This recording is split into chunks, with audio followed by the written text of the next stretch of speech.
नमस्कार, मैं हूं सुमन कुमार। इस वक्त मैं पूसा इंस्टीट्यूट आया हूं दिल्ली का, और मेरे पीछे आप जो चीज़ें देख रहे हैं जिसे मैं दिखाना चाहूँगा ये है पॉली हाउस। अब इसको दिखाने का जो मेरा मकसद है वो सिर्फ़ और सिर्फ यही है कि अभी इजराइल और हिंदुस्तान के रिलेशन को लेकर हम चर्चा तो ज़रूर करते हैं।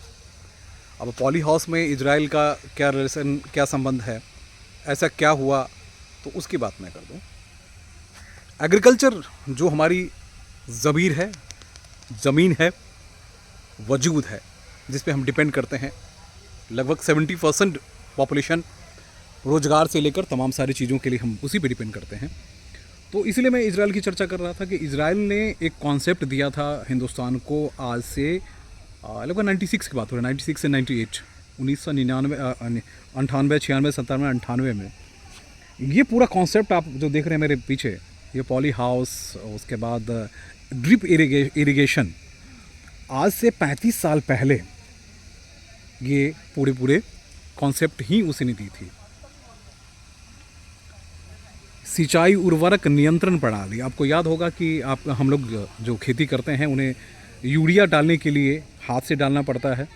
उन्हें ये पता नहीं कि कितनी इसमें किस पौधे के पास कितना जाना चाहिए था।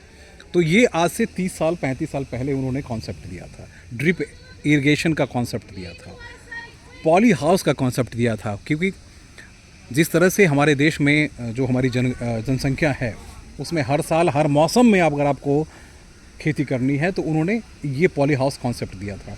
इसमें कीट पतंगे नहीं लगते, केमिकल्स नहीं लगते, केमिकल का इस्तेमाल नहीं होता, खेती हर मौसम में आप करते हैं। तो जब तक इस कॉन्सेप्ट को हमें समझने की और या सीखने की ज़रूरत पड़ी तो उसने सिखाया है। आज देश भारत क्यों ऋणी है, या भारत के हर व्यक्ति क्यों चाहते हैं कि हम इजराइल के साथ खड़े रहें। तो इसलिए इजराइल के साथ हम खड़े हैं क्योंकि इजराइल ने आज से 40 साल पहले हमें जो कॉन्सेप्ट दिया था, आज उस कॉन्सेप्ट को लेकर हम आगे बढ़ रहे हैं। आज उस कॉन्सेप्ट को अब समझने की ज़रूरत ये है कि ये कॉन्सेप्ट हमें हमारे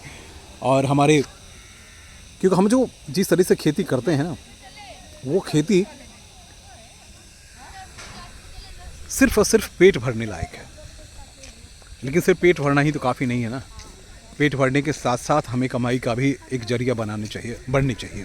तो उस जरिया को बनाने के लिए इजराइल ने उस वक्त कॉन्सेप्ट दिया था, आज से 40 साल पहले कॉन्सेप्ट दिया था। और वो कॉन्सेप्ट आप देखिए, ये ड्रिप इरिगेशन जिसे मैं दिखाना चाह रहा था आपको, ये देखिए तो फिर आपको समझ में आएगा कि ये ड्रिप इरिगेशन है क्या, और आखिर इस ड्रिप इरिगेशन से हमें क्या फ़ायदा मिल रहा है उसकी मैं चर्चा करता हूँ। तो ये सीधे सीधे मैं जो दिखाना चाहता हूँ वो देखिए, ड्रिप इरिगेशन का कॉन्सेप्ट क्या है। गिज पाइप आपको जो नज़र आ रही है ना, अब हर गांव में हर हिस्से में आपको कहीं न कहीं ये सारी चीज़ें दिख रही होगी। ये 40 साल पहले ब्राज़ील ने कहा था कि अगर आप पानी नहीं बचाएंगे तो आने वाले दिनों में आपको बहुत बड़ी परेशानी हो सकती है। तो उस वक्त बीइंग अ जर्नलिस्ट हम लोगों को लगता था कि ऐसा क्या होगा हमारे देश में, ऐसी कौन सी परेशानी आएगी और क्यों पानी की कितनी ज़रूरतें हैं। ये सारी चीज़ें जो है उस वक्त समझाने की उन्होंने कोशिश की थी। अब हमें समझ में, लगभग 30 साल का वक्त जब गुजरा है, देश में हर वक्त हर मौसम में हर तरह की जो सामान आपको मिलने शुरू हो गए ना, उसके बाद आप समझ में आता कि अरे भैया ये तो जो वो बता रहे थे, जो समझा रहे थे, वो तो बहुत बेहतरीन चीज़ें थी। और ये आपको जो वेजिटेबल इस मौसम में, क्योंकि इसमें पानी की आपने देखा ड्रिप इरिगेशन है, ये शलगम है और इसे हम आप बहुत अच्छी तरह से खाते हैं। टमाटर आप देख ही रहे हैं, क्योंकि ये एक रिसर्च इंस्टीट्यूट है। ब्राज़ील ने इसे सैकड़ों करोड़, हज़ारों करोड़ की लागत से डेवलप करके हिंदुस्तान देश को दिया, और देश को ये समझाया कि आपको इस कॉन्सेप्ट पे काम करना पड़ेगा।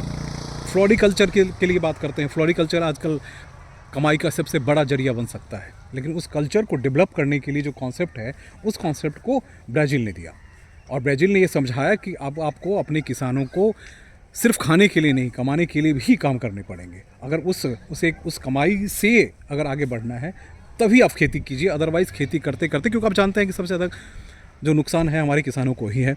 और संरक्षित कृषि प्रौद्योगिकी कॉन्सेप्ट जो है उसे हमें आपको बताने के लिए कहा। ये जितने आप पॉली हाउसेस देख रहे हैं ना, ये सारे पॉली हाउसेस उन्होंने बना के दिया, ब्राज़ील ने बना के दिया। एक हम स्वामीनाथन को याद करते हैं, लेकिन ब्राज़ीलियन टेक्नोलॉजी की हम हर जगह चर्चा करते हैं। तो ब्राज़ीलियन टेक्नोलॉजी हमें इस तरीके से समझाने को, समझने को एक विज़न दिया जिसको लेकर हम आगे बढ़े हैं। और उसके बाद ये देखिए सारे अलग अलग खेती जो है हर मौसम में होते हैं ये पॉली हाउसेस, क्योंकि ज़मीन की भी अब आने वाले वक्त में आपको ज़मीन की ज़रूरत नहीं पड़ेगी। इस बात को समझिए, जिस खेती के लिए आप ज़मीन की ज़रूरतें महसूस करते हैं ना, वो भी ख़त्म होने वाला है। ये सारे पॉली हाउसेज आप देख रहे हैं, ये रिसर्च सेंटर है। यहाँ फूल, फल, सब्जी, मशरूम, हर चीज़ की ऐसी व्यवस्था की गई है, हर चीज़ की खेती ऐसी हो रही है जिसके बारे में सिर्फ ये देखिए मल्च मल्च जो है वो तैयार किया गया। और किस चीज़ के लिए? ये टमाटर के लिए। इसमें केमिकल्स की ज़रूरत नहीं होती है। इस पे भी हम किसी दिन आएंगे, आपको बताएंगे कि आखिर कैसे खेती करें और ये खेती कितने फ़ायदे के हैं। सिर्फ बताने की ज़रूरत ये है कि हमारे हमारे पास समझने, सोचने समझने की चीज़ें बहुत कुछ है, दिखाने की चीज़ें बहुत कुछ है। ये देखिए, इसमें मल्चिंग आप देख रहे होंगे। यही कॉन्सेप्ट हमें, आपको चाहिए, देश को चाहिए, समाज को चाहिए। बैगन की खेती आप देख रहे हैं, उसके लिए मल्च तैयार किया गया है। नया प्रोडक्ट है, नई चीज़ें हैं, आने वाले दिनों में आपको और बताएंगे। नमस्कार।